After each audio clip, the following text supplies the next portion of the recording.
And he called on someone from North Carolina, Speaker of the House, and then he called on me. And I'm thinking, oh my gosh, what am I going to ask him?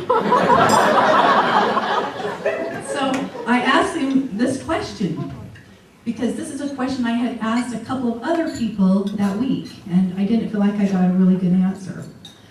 I first said to him, Mr. President and Mr. Vice President, thank you for being good fathers and good husbands.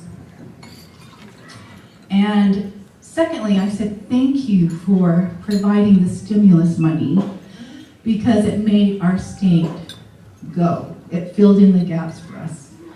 But I said, I have to say that I'm hearing a lot of people, my constituents and others, wonder about how we're going to pay back the stimulus money. What is the plan to do that? And he gave the most eloquent answer that lasted about 15 minutes. And then the vice president came forth, and they're both looking at me. I'm like, wow, even journalists don't get that opportunity oftentimes. And then he finished it off. And here's basically what he said to me. I felt so positive and so calm about his leadership after he answered this question. This is basically what he said. He said, the stimulus money represents less than 1% of the budget. So it is a lot of money, but in the context of everything, it's not. He said, the money is targeted to actually stimulate. It's not going to go in someone's savings account. We're going to have to account for this. It's going into roads, the environment, schools. He named them. And they literally, and we've seen it already, haven't we? Trickling down. Without this stimulus money, we would lose 5 to 6 million jobs this year.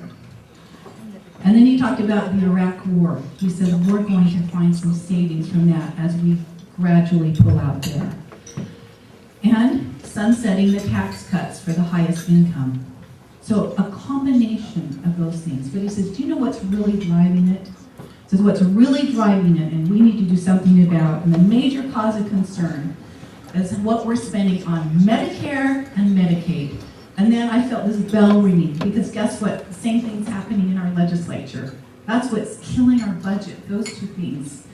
And so there's your speech when people start complaining about this. And I love it when people start saying that to me. Because I said, well, guess what? I was just talking to the president about that. And here's what he said. And I said, and how about you? So I get a call a couple of weeks ago from this cute little lady that lives near me. And she goes, Pat, she said, some people are, we're wondering if you would come and speak in a couple weeks to this tea party. And I go, tea party? I said, look, is it a women's group? Is it a, book club? Tell me more about it. She said, well, former Senator Carlene Walker's going to be there, and some other people are going to be there, and, they just want, they're going to actually go into the federal building and protest taxes. And I honestly felt heat going in my stomach like this. I just literally felt that. And I said, at Florence, I said, I can't make it. I really couldn't. But I said, let me give you the speech that I would give if I were to attend the tea party. Here's my speech. Would there be anybody going there who's on Medicaid or whose parent is in a long-term care facility that can't afford it, and so their Medicaid is paying for it? Well, I guess there probably will be. Is there anybody there that is on Medicare, that's getting federal help with their health insurance, Medicare? Well, I would guess there probably is. Anybody on Social Security? Anybody who has kids in school? Anybody who's driving on the roads to get there? I went through the whole list of services that our government provides. And finally she said, well, I don't think I'm going to go. I said, good. And so just by coincidence, on the 15th, a couple of days ago, I was invited to the Alta Club for another meeting. And that's right by the federal office building where all the protests were. And so I saw all of these people and camouflage hats, These are the people I call CAVES. Acronym, Citizens Against Virtually Everything. Okay?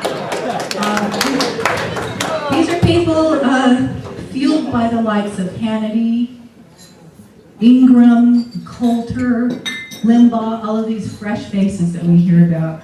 These are the people that breed cynicism that are, I believe, causing a lot of people to stay home when it's time to vote. And I have mentioned this to some of our church leaders because I really believe that's one of the reasons that Utah has one of the lowest turnouts now. Well, the Tea Party crowd castigated, this was a couple days ago, you probably read about this, they castigated both of our Republican U.S. senators and chastised Governor John Huntsman for not sending back the $1.6 billion, which was Utah's portion of the stimulus money.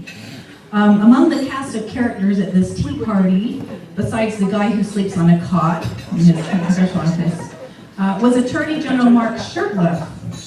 And this is a quote, this was in the paper. At the Tea Party he said, "Don't give us your entitlement, don't take care of us, get out of our lives and let us take care of ourselves." Oh really, Mr. Shurtleff? Well, taxpayers just gave you $50 million for the Attorney General's office. What are you going to do with that? The stimulus money, which you are castigating in this public meeting because you want to run for governor, $540,000 to help pay for internet crimes against children, $1.8 million to deal with serious crimes associated with illegal immigration, etc., etc. That's what the stimulus money is doing and paying for. Guess what, Mr. Mark Shurtleff? That's the things that you're trying to get passed and help you do your job. The cruelest irony is that without the stimulus money, legislators would have been forced to raise taxes of some sort this legislative session. Schools, higher education, health and human services, corrections, etc., could not have taken the hit that was coming without the stimulus money. I can reassure you of that. That means every one of those that were attending this pathetic Tea Party would be paying more this year. Even your congressman in the 1st District, Rob Bishop, also wanted to throw tea over the ship. And by the way, I had accidentally had dinner with him last week. And you know, we had to we went to an event and we sat at the same table, and I said, how do you like serving in Congress? And he said to me, I hate it. I said, oh, really? He says, yeah, I hate it. And I think he meant it. So here's my challenge to you. Next year, put him out of his misery.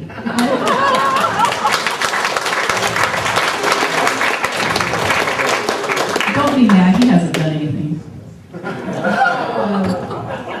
Okay, the stimulus money. We've talked a lot about that. We've heard a lot about that. Criticizing this. Let me just give you a couple things that the stimulus money has done. The $5 million has gone to Bountiful and Woods Cross to clean up PCE, which comes from dry cleaning chemicals, otherwise could be very deadly to the citizens there.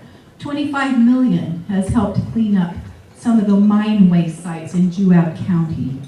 $50 million to help facilitate the completion of the Central Utah Water Project, to help us have the water that we need in the future. Oh, the irony of this is just incredible. So you have these precious stimulus dollars going to a lot of the rural areas, and these very same people are at these stupid tea parties, protesting the very services that they're getting in their areas. It's just almost laughable. No one is really in favor of unnecessary spending, which is why it's unfortunate that the Republican-controlled Congress and executive branch of the last 8 years took the country from $236 billion surplus to $1.2 trillion deficit. Now, the budget that's been proposed by this Congress, which you hear all of these people criticizing, is $3.6 billion compared to the $3.1 billion requested by the Bush administration last year. I want to repeat, 3.6 versus 3.1. But Bush's administration did not include the $10 billion per month that taxpayers were paying for Iraq. You don't hear about that very often.